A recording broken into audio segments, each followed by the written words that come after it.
Unit 7, Period 7, Section 8 begins the discussion about the Great Depression. First concept that we need to talk about is the fact that as a student of history, you need to understand that all countries go through what's called economic cycles.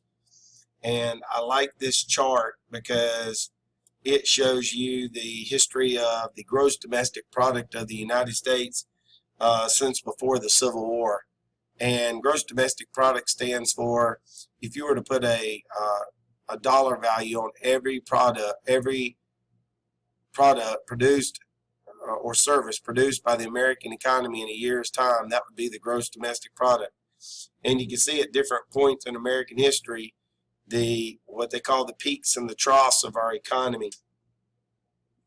Just for a few examples, here is a trough at the beginning of the Civil War in 1861, but then you see a peak during the war itself. So here's the building of the Transcontinental Railroad, and you can see another peak happen, but then you can also see a example of what happens during an economic panic.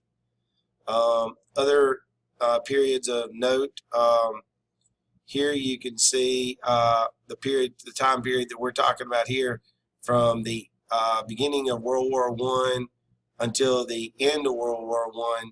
You can see a tremendous peak here, but then beginning around the end of the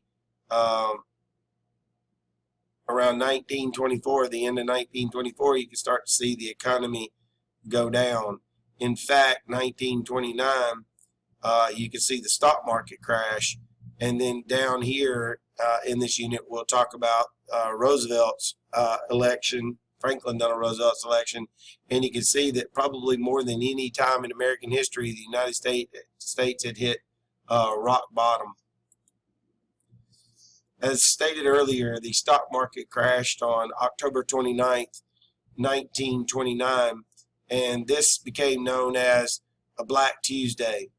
There's 1929, and you can see the tremendous drop in the Dow Jones, which is a sort of like a thermometer of the stock market.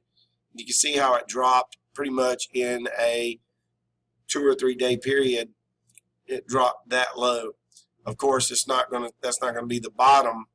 The bottom is going to occur right after Franklin Delano Roosevelt took over as president of the United States. The date that you need to know is October 29th, 1929, and that this is known as Black Tuesday. Here's a picture showing the stock market right after it crashed, and you can see the large number of investors just standing outside because they didn't know what else to do.